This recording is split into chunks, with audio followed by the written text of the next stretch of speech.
أشهد أن لا إله إلا الله وحده لا شريك له وأشهد أن محمدا عبده ورسوله أما بعد فأعوذ بالله من الشيطان الرجيم بسم الله الرحمن الرحيم الحمد لله رب العالمين الرحمن الرحيم مالك يوم الدين إياك نعبد وإياك نستعين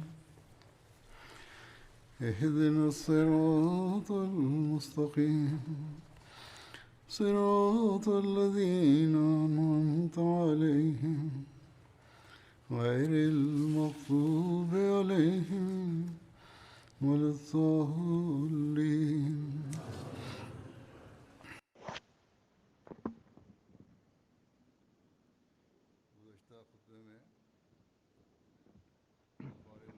Geçen hutbemde Mekke kâfirleri ve Müslümanlar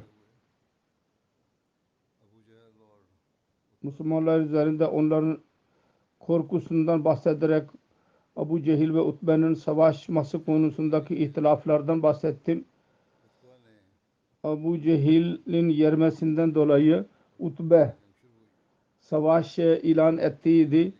Böylece savaş başlamış oldu. Bunun detaylarında şöyle yazılıdır.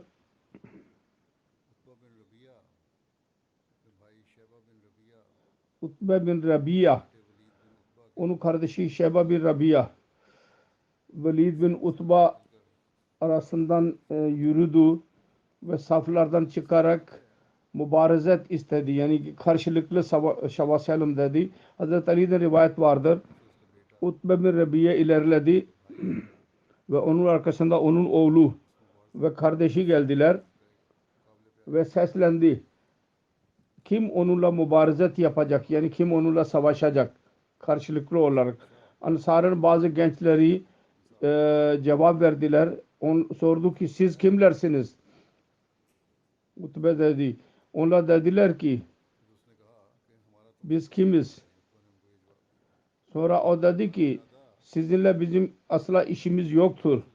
Bizim irademiz yalnız amcamızın oğullarıyla savaşmaktır. Kureyş ile Mekkelilerle savaşacağız. Ansari ile değil. Sonra yüksek sesle dedi ki ey Muhammed sallallahu aleyhi ve sellem akrabalarımızdan bize eşit olan kimseleri gönder. Resulullah sallallahu aleyhi ve sellem buyurdu. Kalkın ey Hamza, ey Ali, ey Ubeyda bin Haris. Hazreti Hamza kendisinin amcasıydı. Ali ve Ubeyda Resulullah sallallahu aleyhi ve sellem'in amca oğulları idiler. Hamza Utba'ya doğru ilerledi. Hazreti Ali dedi ki ben Şeyba'ya doğru ilerledim. Ve Ubeyda ve Velid arasında savaş oldu. Her biri birbirlerine yaraladılar. Sonra biz Velid'e doğru dikkat ettik. Onu öldürdük. Ve Ubeyda'yı kaldırıp geri getirdik. Her ikisi Hamza ve Hazreti Ali düşmanları öldürdüler. Hazreti Hamza ve Hazreti Ali Hazreti Ubeyda bin Haris'i geri getirdiler. Onun ayağı kesilmiş idi. Resulullah sallallahu aleyhi ve sellem'in huzuruna getirildi. Arz etti ya Resulullah ben şehit değil miyim? Resulullah dedi ki evet şüphesiz sen şehitsin. Hazreti Ubeyda Hazreti Resulullah'ın amcasının oğlu idi. Kurtulamadı yaralardan ve dönüşte intikal etti.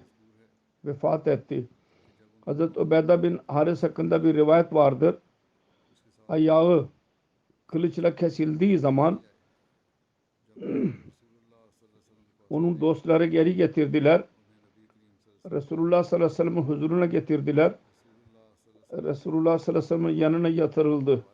Resulullah sallallahu aleyhi ve sellem kendi ayağını onun arkasına koydu, altına, ve Übeyda sevgili bir şekilde kendisini gördü ve dedi ki ya Resulallah sallallahu aleyhi ve sellem, eğer bugün Ebu Talib yaşıyor olsaydı bilirdi ben onun sözüne tam haklıyım. Sonra Ebu Talib'in şiirlerini okudu. Şiirleri şöyledir: Allah adına yemin ediyorum Beytullah, siz yalan söylediniz. Muhammed sallallahu aleyhi ve sellem terk edilecek.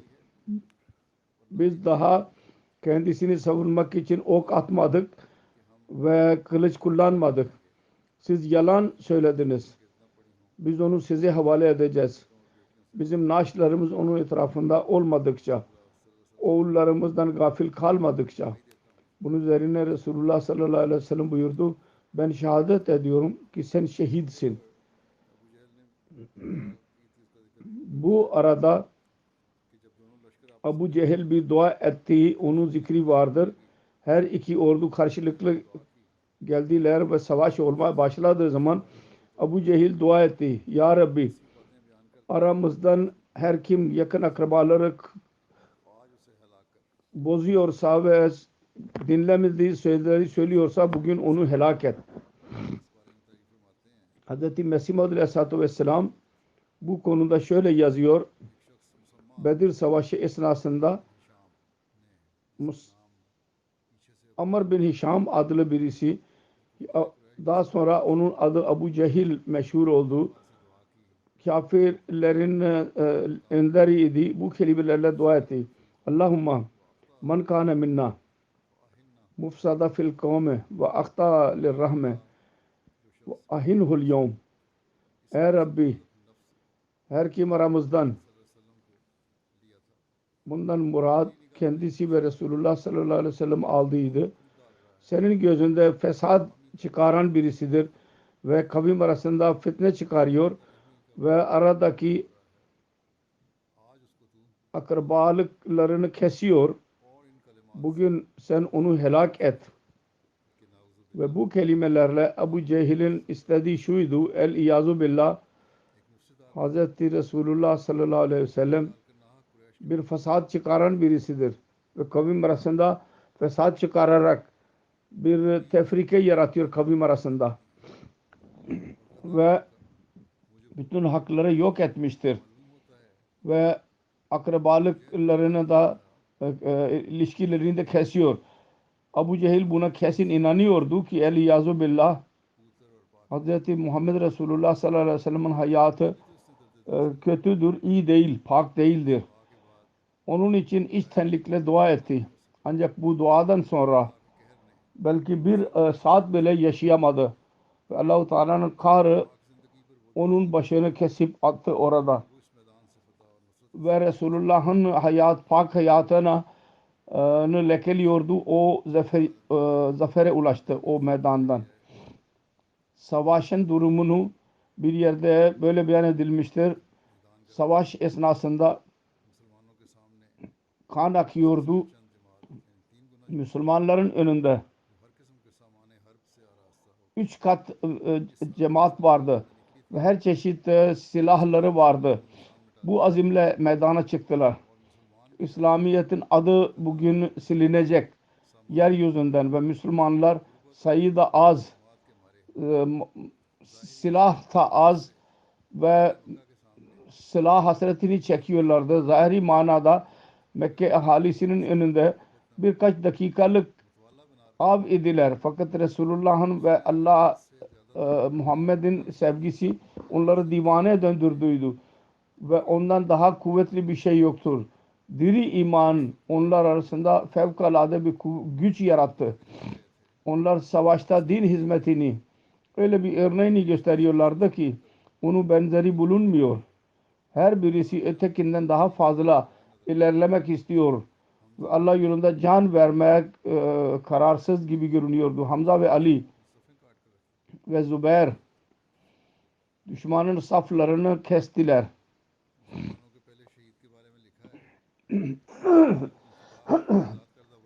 Müslümanların ilk şehidi hakkında yazılıdır. Hazreti Ömer'in azat ettiği köle Hazreti Behca bir ok atıldı ve o şehit oldu ona. E, O Müslümanlardan ilk şehit olan kimseydi. Ondan sonra Bani Adi bin Nacar'ın kabilesinin adamın birisi Hazreti Harsa bin Suraka şehit düştü. Havizden su içiyordu ki ok atıldı kendisine. O da boyuna uğradı ve böylece şehit düştü.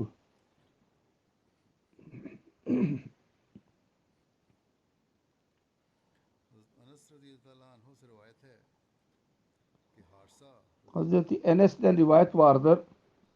Harisa radıyallahu anh bin Suraka bin Haris Bedir Savaş'ta şehit oldu. Daha genç idi. Onun annesi Rubayya binti Nazır Hazreti Enes'in halası Resulullah'ın yanına geldi ve dedi ki ya Resulallah siz biliyorsunuz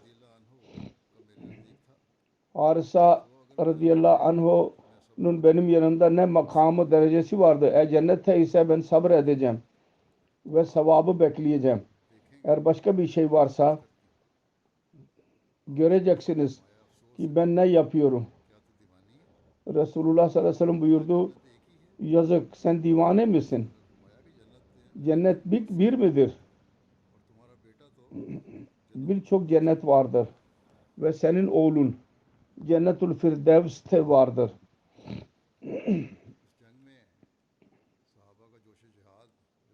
Bu savaşta Eshabların cihad coşkusu görülmeye değerdi. O konuda yazılıdır.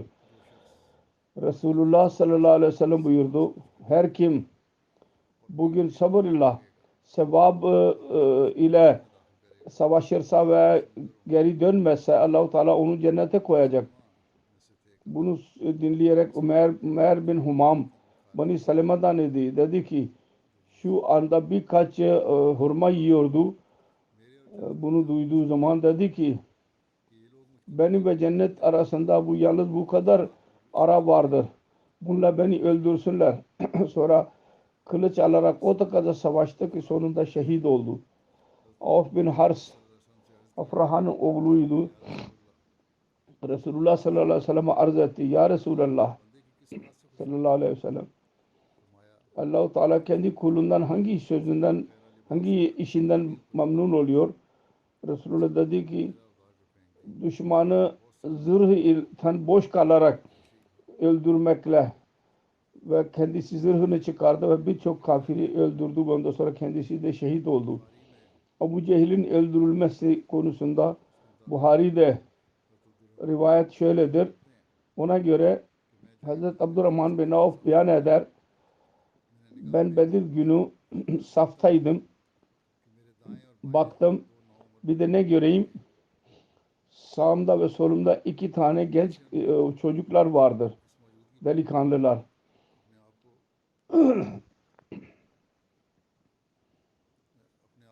Onları görerek sanki emniyet içinde görmüyordum diyordu. Bunlar gençler bu beni nasıl koruyacaklar? Onlardan birisi yavaşça onun dostu bilemedi. Bana dedi ki amca Ebu Cehil'i bana göster. Ben dedim ki sen ne yapacaksın Ebu Cehil'i? Dedi ki ben Allah'a söz verdim. Eğer ben onu görürsem ben onu öldüreceğim. Yok onun önünde öldürüleceğim. Sonra ikinci genç dostu haber alamadı. Bana aynısını sordu. Hazreti Abdurrahman diyordu ki ben o kadar mutlu olmasaydım eğer onun yanında iki genç arasında olsaydım. Bu hislere rağmen onlar teselli bulamadılar.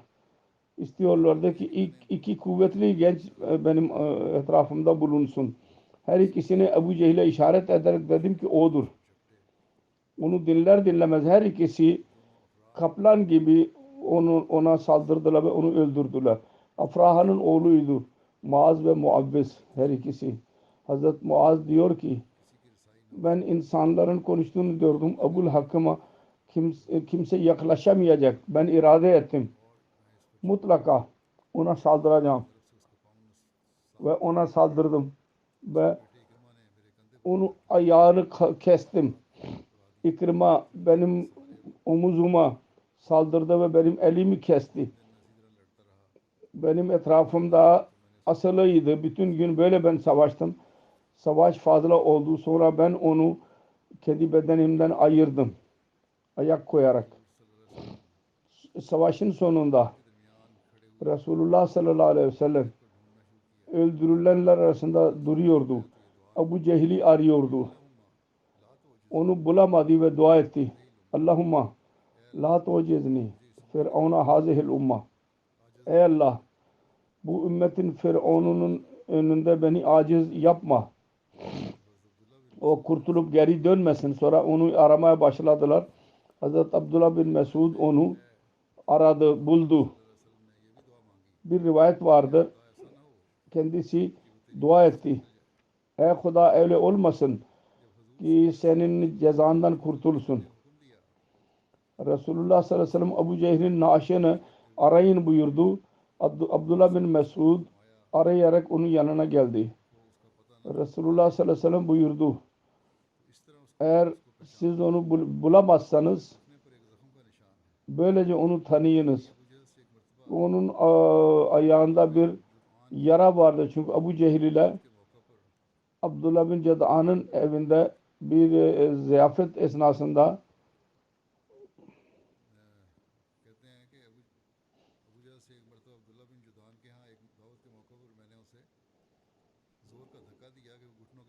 ben onu ittim. O da düştü ve yara aldı. Bunun izi hala vardır. İbn Mesud diyor ki aynı iz ile ben onu tanıdım. Biraz hayat vardı daha.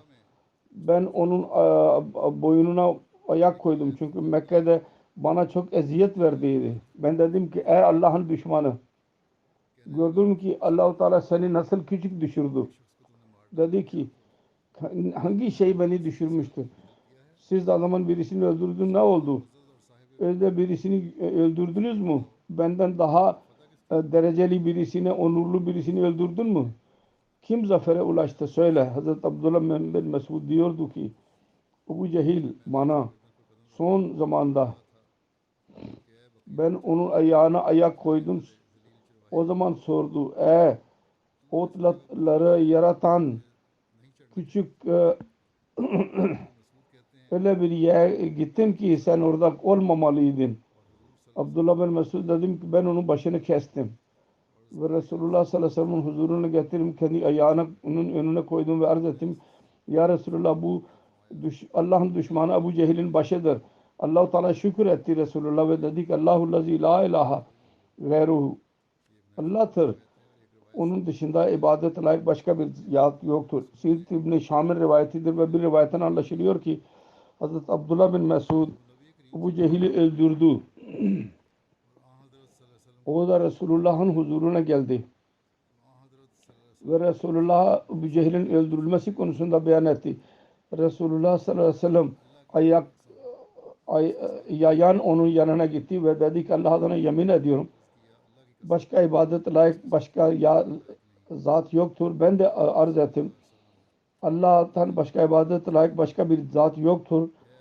Sonra Resulullah Abu Cehil'in naaşının yanında durdu ve dedi ki Allah'ın düşmanı, her çeşit hamd Allah'ındır. O seni küçük düşürdü. Hazret Katada'da rivayet vardır. Resulullah sallallahu aleyhi ve sellem buyurdu. Her ümmetin bir firavunu olur. Bu ümmetin firavunu Abu Cehil'dir. Allah-u Teala onu öldürdü. Frahan'ın iki oğlu ve melekler onu öldürdüler. Abdullah bin Mesud onu sona erdirdi onun işini. Hazreti Akdas Mesih Maud Aleyhisselam şöyle diyor. Abu Cehil'e Firavun denmiştir. Fakat bence o Firavun'dan daha ötededir. Firavun sonunda dedi ki amantu annahu la ilahe illallazi amanat behi Banu İsrail. Ben iman ediyorum.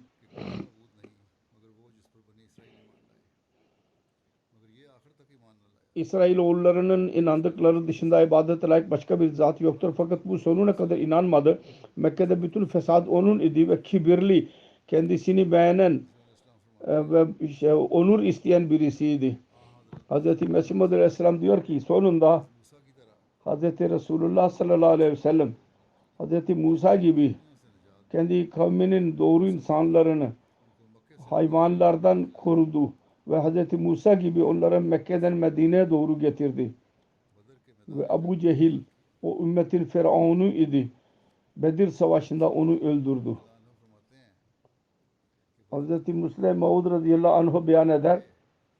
Bedir zamanında Mekke kafirleri geldileri zaman dediler ki biz şimdi Müslümanları öldürdük.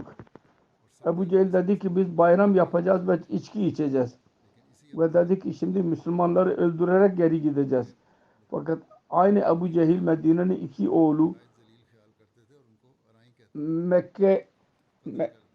Mekkeliler Medinelilere küçük düşüyorlardı.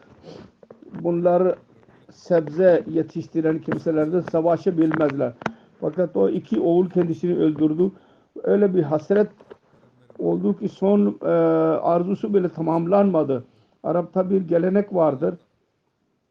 Önder olan savaşta öldürülürse onun boynu uzun kesilirdi ki tanınsın. Bu bir lider idi. Abdullah bin Mesud onu gördü. Yaralıydı. Dedi ki sen ne durumundun senin? Dedi ki başka bir şeyden üzülmüyorum. Yalnız Medine'nin iki oğlu beni öldürdü.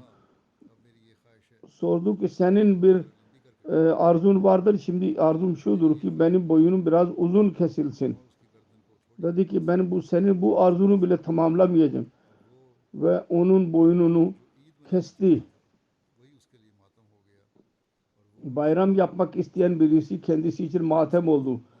Ve içtiği içki onu hazım bile edemedi.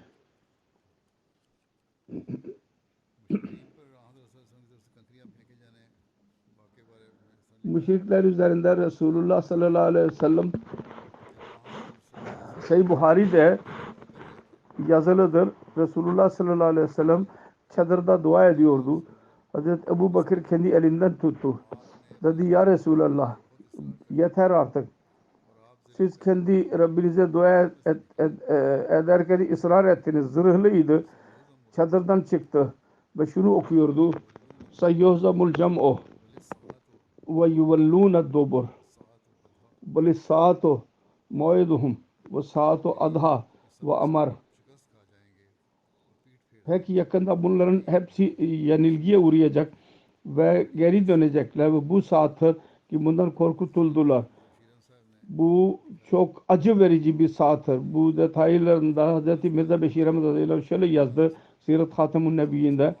Kısacası muhacir ve ensar hepsi ihlas ile savaştılar. Fakat düşmanın çokluğu ve onun malzemesinin fazlalığı vardı. Müştebe kaldı uzun bir müddet. Sonunda Resulullah dua etti ve ızdırabı çoğalıyordu. Fakat sonunda uzun zaman sonra secdeden kalktı. Ve Allah-u Teala müjdesini sayyuzamul camu ve yuvellûne dubur diyerek çadırdan dışarı çıktı. İmam Razi Enfal suresinin ayeti ve mâ remâta iz remâta velâkinnallâhe ramâ. Bunun tefsirini beyan ederek şöyle yazıyor. Kureyş'e saldırdılar. Resulullah sallallahu aleyhi ve sellem dua etti. Ya Rabbi bu Kureyş kabilesi kendi atlı ve malzemeleriyle öyle bir durumda geldi ki senin Resulünü yanıltıyorlar ve tekzip ediyorlar. Ya Rabbi senden onu istiyorum ki onu sen bana vaat ettin. Cebrail nazil oldu ve dedi ki ya Resulallah bir avuç toprak alın ve kafirlere doğru atın. Her ikisi ordu karşılıklı geldiği zaman Hazreti Ali dedi ki vadinin tozundan çakıl taşından dolu bir avuç bana getir. onu aldı ve kafirlere doğru attı ve dedi ki şahatil vucuh. Kafirler gözlerini silmeye başladılar ve Allah-u Teala dedi ki umar remeta iz remeta velakinnallah rema. Bu çakaldan dolu sen attın avuç, aslında sen atmadın onu, senin atman bir insanın atması ne kadar etkili olabilirse o kadar etkili olabilir. Aksine Allah onu attı. Bunun zerreleri gözlerine kadar ulaştı. Bu Resulullah onu attı fakat etkisi Allah-u Teala tarafından ortaya çıkarıldı. Hz. Mirza Beşir Ahmet radıyallahu anh savaş sahasından bahsederek şöyle yazıyor. Çadırdan dışarı çıkarak Resulullah sallallahu aleyhi ve sellem dört etrafa baktı. Kan aktığını gördü. O zaman bir avuç toprak aldı ve onu kafirlere doğru attı. Coşkulu bir şekilde dedi ki şahatil vucuh. Düşmanların ağzı bozuldu ve dedi ki birdenbire saldırın. Müslümanların kulağına sevgili efendilerin sesi kulağına geldi ve tekbir sloganı atarak birdenbire saldırdılar. Diğer taraftan bir avuç toprak atması şöyleydi. Bir kasırgaya döndü. Kafirlerin gözleri ve burunları kumlarla dolmaya başladı. Resulullah dedi ki bu Allah'ın melekleridir. Geldiler bize yardım etmek için. Buhari'de rivayet vardır. O zaman insanlar o melekleri gördüler. Her neyse Utba ve Şeyba ve Ebu Cehil gibi Mekke reisleri toprağa yeksan oldular. Bu kasırga neticesinde Kureyşler yenilgiye başladı ve kafirlerin ordusu yenilgiye uğradı ve meydan temizlendi. Hz. Mesih Maud Aleyhisselatü Vesselam diyor ki bazen insan öyle işler yapıyor ki beşerin kuvvetinden üstün oluyor.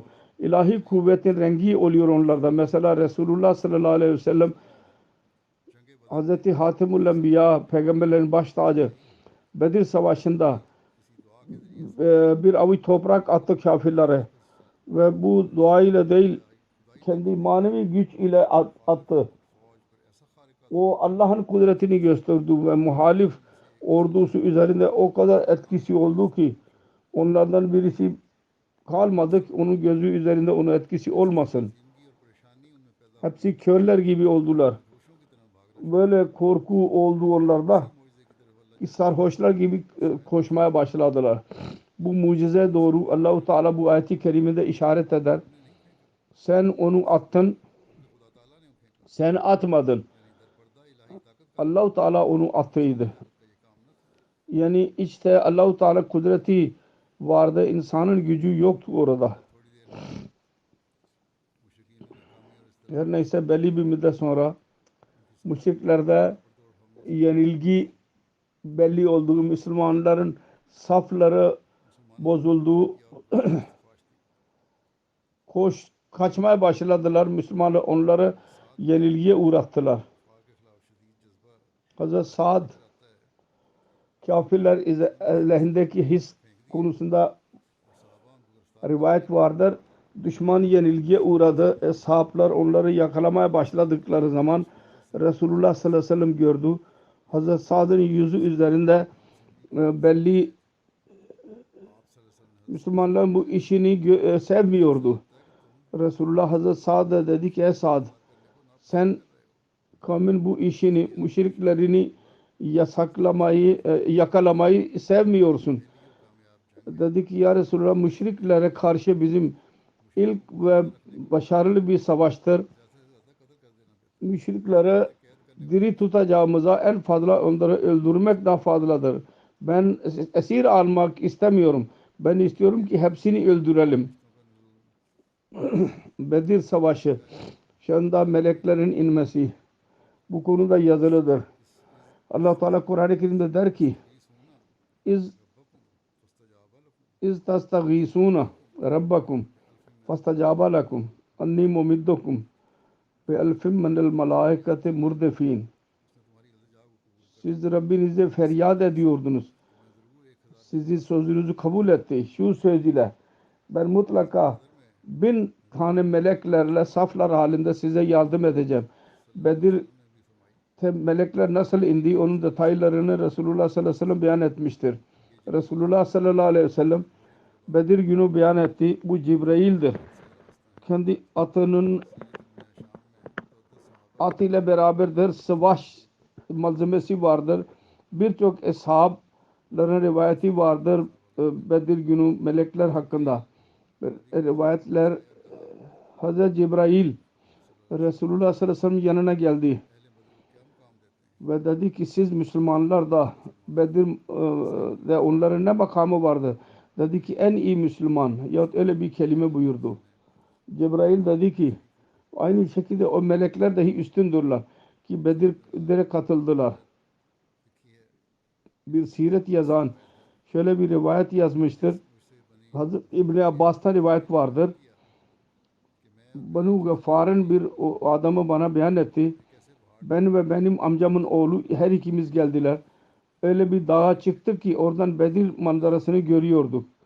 Biz müşrik idik ve bekliyorduk ki savaşta kim öldürülecek ki biz de yağma edenlerden arasında bulunalım. Bu arada biz dağdaydık. Bir bulut bize yaklaştı. Orada atların konuşmasını biz ses duyduk. Adamın birisi diyordu ki ilerleyin. Benim amcamın oğlunun kalbi yırtıldı ve orada öldü. Sonra ben böyle helakete yaklaştıydım. Sonra kendime hakim oldum. Suheyl bin Amr o zaman kafir idi diyor ki ben Bedir günü atlar üzerinde beyaz insanları gördüm. Onlar gök ile yer arasındaydılar ve Kureyşlileri öldürüyorlardı ve esir alıyorlardı. Bedir'de yalnız Müslümanlar onları görmediler. Kafirler bile onu gördüler. Abu Usayd Malik bin Rabia Bedir savaşında vardır, rivayeti vardır. Bu olay kör olduktan sonraki olaydır. Anlattı. Bugün ben Bedir'de olsaydım, benim görme kuvvetim olsaydı, beyan ettiği zaman kör olduydu. Fakat Bedir konusunda diyor ki o zaman benim gözüm vardı, ben kendim gördüm. Benim gözüm olsaydı ben o meleklerin indiği yeri de size gösterebilirdim. Abu Davud Mazini'den rivayet vardır. Bedir savaşında vardı. Dedi ki şüphesiz ben Bedir günü bir müşrikin arkasından gittim ki ona saldırayım. Birdenbire ne göreyim?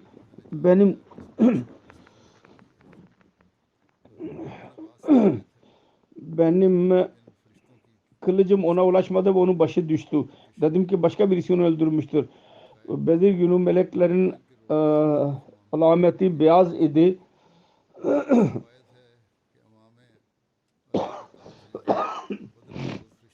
Hazret Ali'den rivayet vardır. Amame beyaz renkli idiler. Bu onların tacı idi. Hazret Cibrail'in başında sarı amame idi. Hazret İbni Abbas'a rivayet vardır. Bedir günü başka bir savaşta katılmadılar melekler ve Müslümanlara yardım etmek için geldiler. Siret İbni Hişam'ın rivayetidir.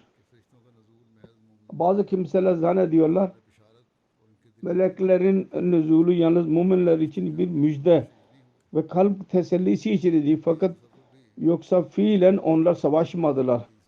Bu düşünce bile bazı hadislere aykırıdır. Gerçek rivayetten anlaşılıyor ki gerçekten savaşa katıldılar. Fakat burada bir şüphe vardır. Yardım için bir tek yeter idi melek. Binlerce melek niye indi? İmam İbn Kesir Sahihen de mevcut savaşın meleklerin indiği konusunda hadisleri nakleder ve der ki Allah tarafından meleklerin nüzulü Müslümanlara onlara bildirmesi bir müjde olarak idi. Yoksa Allah olmadan Müslümanlara yardım edebilirdi. Onun için dedi ki yardım Allah tarafındandır. ve Sure Muhammed dedi ki Allah isterse kendisi o kafirlerden öç alabilir. Fakat o dener. Hz. Müslim Mevud radıyallahu anh beyan eder. Bedir günü Allah-u Teala bulutlardan çehresini çıkardı. Daha savaş başlamadıydı ki yağmur yağdı. Kafirler çok zarar gördüler ve müminler çok fayda gördüler. Sonra müminlerin yardımı ve kafirler üzerinde korku yaratmak için melekler bile kalpler üzerinde indiler. Bedir günü birçok kafirler meleklerin indiğini gördüler. Ve Kuziyal Amru'na göre Arap'ın liderleri seçilerek öldürüldüler. Aynı şekilde Tefsir Sagir'de Ali İmran suresinin ayetine göre yazılıdır. Meleklerin zikri yalnız şu gaye içindir ki insanın umudu çoğalsın. Yoksa asıl murad buydu ki Allah-u Teala yardım edecek. Her neyse bu keşfi bir durum idi. İnsanlar onu gördüler. Yabancılar bile. Hz. Mesih Maud Aleyhisselatü Vesselam bu konuda şöyle buyuruyor.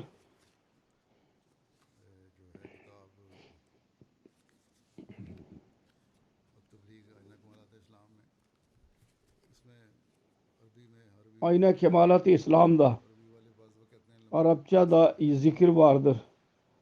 Araplar diyorlar ki uzun okuyorsunuz. Tercümesi zorlaşıyor. Onun için çaba sarf ediyorum ki Arapçasını da okuyayım. Hz. Mesih Maud Aleyhisselam diyor kad cerat adatuhu ve sunnatuhu ennehu yahtaru vakiyatın kazat hikmetuhu ikfaha ve yahluku. Arapça okuyor Amirul Muminin.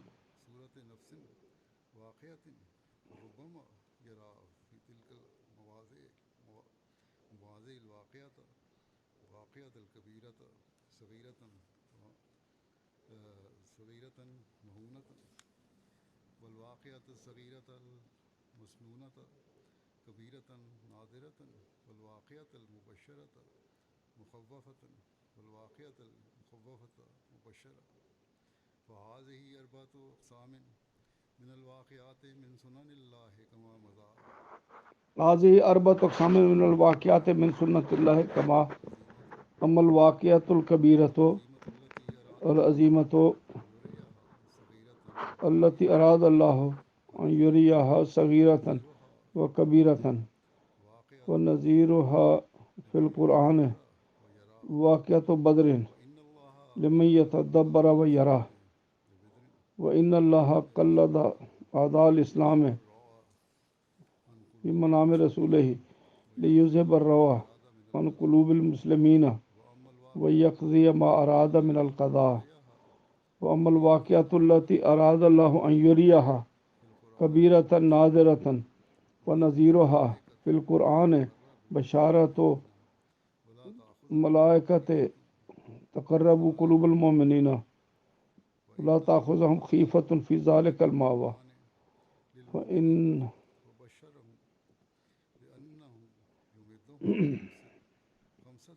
بشرهم أنه يمدهم ب5,000 من الملائكة وما جعلها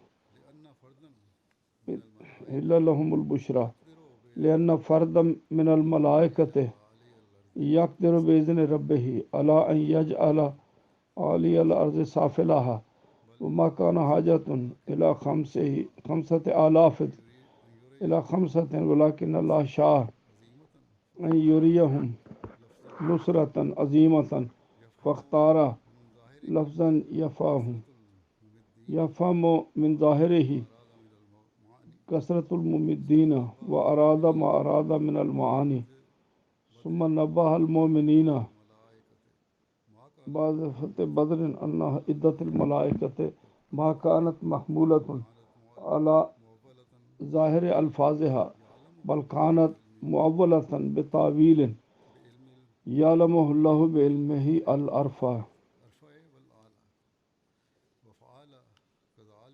والأعلى وفعل كذلك لتطمئن قلوبهم بهذه البشرى ve yezidhum husna zannin. तर्जुमा ये है कि इसकी ये आदत और सुन्नत हमेशा से जारी है Meali şöyledir. कि आपको खुफिया Allah-u Teala'nın sünneti caridir. जिनकी हिकमत Olayları gizli tutuyor. और सुन्नत हमेशा से जारी है Onun hikmeti Allah-u Teala'nın sünneti öteden caridir. दुआ चाहती है Olayları gizli tutuyor ki onun hikmeti onların gizli tutulmasını istiyor ve insanların istekleri hakikate aykırı oluyor. Bazen मामूली वाक़या bu büyük olayı küçük bir बड़ा और नादर वाक़या olay gibi gösteriyor. Küçüğü büyük gibi gösteriyor. डराने वाले वाक़या खुश Ve müjde veren olayı korkutucu olarak ve korkutucuyu müjde verici olarak gösteriyor. Bu olayların 4 kısmıdır. Allah-u Teala'nın sünnetine göre caridir bunlar. उसे छोटा और हकीम O büyük olay Allah-u Teala istedi ki onu küçük göstersin. लिए जो चाहे कि तदब्बुर करे O Bedir Savaşı günü olayıdır. के लिए जो चाहे Kim isterse düşünebilir. Her kim isterse düşünsün ve gözlerini açsın. Allah-u Teala Bedir günü kendi Resulü sallallahu aleyhi ve sellem'in ख्वाब में दुश्मनाने इस्लाम को कम करके दिखाया rüyada İslam düşmanlarını az gösterdi.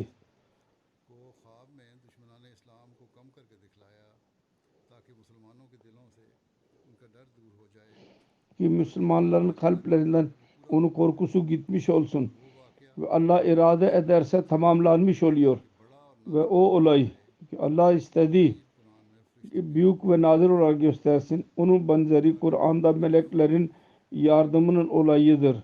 Ki müminlerin kalpleri serinlesin ve savaşta korku duymasınlar. Allah-u Teala Kur'an'da müminlere söz verdi. Onlara müjde verdi. 5000 melek ile onların yardımı için gelecek. Bu sayıyı çoğaltarak şunu gösterdi.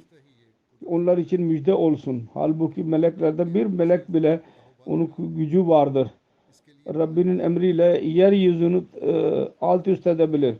5000'e değil 5000'e bile gerek yoktur. Fakat Allah-u Teala istedi ki onlara yardım göstersin. O öyle kelimeler benimsedi ki yardım edenin çokluğu belli oluyor. Ve aynısını murat aldıydı. Sonra Bedir fethinden sonra müminlere müjde verdi ki müminlerin sayısı tevil idi. Allah-u Teala onu biliyor. Allah-u Teala şu gaye için yaptı ki bu müjde vasıtasıyla kalplerine teselli olsun ve hüsnü zanda onlara çoğaltsın. मुशरिकीन की शिकस्त के बारे में लिखा है कि थोड़ी देर Müşriklerin yenilgiye uğraması konusunda yazılıdır. Belli bir müddet sonra müşriklerin ordusunda başarısızlık ve ızdırap belli olduğu, savaş başladığı zaman safları bozuldu. Sonra yaklaştı savaş. Sonra müşrikler gerilediler ve o kaçmaya başladılar. Müslümanlar onların arkasından koştular. Onlar tamamen yenilgiye uğradılar. Sonra bir yerde yazılıdır. Bu savaş müşriklerin yenilgisi ve Müslümanların zaferiyle sonuçlandı ve Müslüman 14 kişi öldü. 4 muhacirlerden ve 8 ansarlardan. Fakat müşrikler çok zarar gördüler. Onların 70 kişisi öldürüldü ve 70 esir alındı. Onlar büyük liderler idiler. गज़वा बदर में शहीद होने वाले जो सहाबा थे वो ये थे Bedir gazvesinde मुसलमानों ने जाम शहादत şehit olanlar, eshablar bunlar idiler. 14 Müslüman şehit oldular zikredildiği gibi. 6 muhacirlerden ve 8 ansar idiler. Muhacirlerden Ubeyda bin Haris bin Muttalib, Ömer bin Abi Vakas, Züşimalen yani Ömer bin Amr, Akil bin Bukayr, Mehca Mevla Umar bin Khattab, Safvan bin Beyda. Ve Ensarlardan Sa'd bin Khaysama, Mübeşşir bin Abdülmunzir, Yazid bin Haris, Ömer bin Hamam, Rafi bin Mevla, Harsa bin Suraka. müşriklerin öldürülen kimseler de 70 ज़्यादातर कुरैश के सरदार थे, चंद helak oldular. Kureyş'in önderleriydiler. Hanzala बिन अबू Sufiyan, Bazı kimselerin isimleri şöyledir: Hanzala bin Ebu Sufyan, Aamir बिन हज़रमी, Haris bin Hazrami, बिन आस, Amir bin Hazrami, Saeed, Ubeyd bin Said bin As, उक़बा बिन अबी, As bin Said bin As, बिन Rabia, Ukba bin Abi Muayt, Waleed, Utba bin Rabia, Sheba bin Rabia, Haris बिन Aamir, Velid bin Utba bin Rabia, Haris bin Amir, Haris, Abul Bakhtari, शाम, As bin Hisham, Nazar bin Haris, As bin Hisham, Abul As bin Qais, Umayya bin आस बिन शाम का नाम ये दो दफ़ा है, ये दो शख्स हैं, अबुल आस बिन कैस, उमैया बिन खल्फ, iki defa mı geldi? Abu जहल Abu As bin Qais, Umayya bin Khalf, था, इनमें से Abu Jahl, अक्सरियत उनकी थी, Amr bin Hisham adı idi. समेत हज़रत Onların çoklukta Mekke'de बाकी इंशाल्लाह Resulullah sallallahu aleyhi ve sellem'e eziyet veriyorlardı Müslümanlara. Daha sonra gelecekte beyan edeceğim inşallah. Bazı dualara dikkatinizi çekmek istiyorum. Filistin Müslümanları için dua edin. Allahu Teala onlar için kolaylık yaratsın. Mazlumlara yardım etsin. Öyle lider onlara nasip olsun. और उनको सही रहनुमाई Onların hakkını eda eden olsun. जुल्मों से निकालने की Ve doğru yol gösterenler olsun. Ve zulümlerden çıkaran olsunlar. उनकी बहुत ज़्यादा मजलूमियत की हालत हो चुकी है अब, और लगता है Çok mazlum duruma düştüler. कोई इनकी रहनुमाई करे, Ve hiç onları koruyacak kimse yoktur. Yol gösteren bir yoktur. Müslümanlar birleşirlerse bu zorluklardan çıkabilirler. Aynı şekilde İsviçre'de, İsveç'te ve bazı diğer ülkelerde hürriyet, करने वालों को छुट्टी मिली हुई है, fikir hürriyeti altında बहाने से kötü iş yapıyorlar. Bu bahaneyle Müslümanların hislerini rencide ediyorlar. Her gün, geçen gün öyle hareketler yapıyorlar ki Müslümanların hislerine eziyet versin. Çok çirkin hareketler vardır. Kur'an-ı Kerim'e saygısızlık, Resulullah aleyhinde kötü kelimeler kullanmak. Allah-u Teala bunlara ceza versin. Bunda bile Müslüman hükümetleri suçludur. Onlar arasında ihtilaf yüzünden Müslümanlar aleyhindeki kuvvetle bu gibi işler yapıyorlar. Eğer bir tepki olursa Müslümanlar tarafından o da gelip geçici olacaktır. Öyle olacak ki etkisi olmasın. और उम्मा के लिए बहुत दुआएं Onun için Müslüman liderler ümmet için çok dua edin. Çok ihtiyaç vardır. Sonra Fransa'da durum vardır. Orada bile और रद्द अमल जो है Müslümanlar avlanıyorlar. Ve Müslümanların tepkisi bile yanlıştır. Vote से कुछ हासिल नहीं होगा, Yahudilerin tepkisi eşyaları bozmakla bir netice elde edilemez. Müslümanlar İslamiyet'in talimatına göre tepki göstermelidirler. Müslümanların sözü ve işi İslamiyet'in talimatına göre olursa ancak o zaman başarı elde edilecek. Her neyse biz dua biliriz. Özellikle Müslüman dünyası için, bütün dünya için dua edin. Allah-u Teala her birini zulümden korusun ve dünyada barış durumu söz konusu olsun. İnsanlar birbirlerinin hakkını eda etmenin önemini anlasınlar. Yoksa dünyanın gittiği yön birçok daha söyledim çok büyük bir helakete doğru gidiyor. Allah-u Teala merhamet eylesin. Aynı şekilde Pakistan'da Ahmediler için dua edin. Allah-u Teala onları bile her şerden korusun. Fransa'da sözde çok gösteriler yapılıyor. Çocuk öldürüldü, onun lehinde bir şey oluyor diyorlar. Fakat fiilen insanların tepkisi şöyledir. Duyduğuma göre fon çıkardılar. Polis için ve öldürülen genç için bile. Genç için yalnız 200.000 euro geldi. Ve polis için diyor ki bizim lehinde onu cezaya vereceğiz diyor. Onun lehinde yardımı için 1 milyondan daha fazla euro toplanmıştır. Allah-u Teala merhamet eylesin ve onlara insaf ile yürümeyi nasip etsin ve Müslümanları birleşmeleri nasip etsin.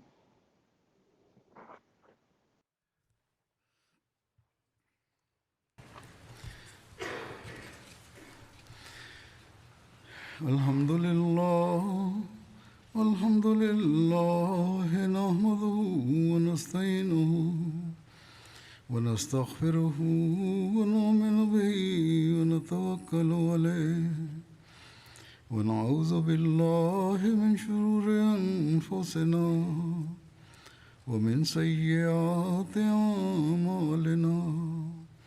من يهده الله فلا مضل له ومن يضلل فلا هادي له ونشهد أن لا إله إلا الله ونشهد أن محمدا عبده ورسوله. عباد الله رحمكم الله إن الله يأمر بالعدل والإحسان وإيتاء ذي القربى وينهى عن الفحشاء والمنكر والبغي يعظكم لعلكم تذكرون. اذكروا الله يذكركم وادعوه يستجب لكم ولذكر الله أكبر.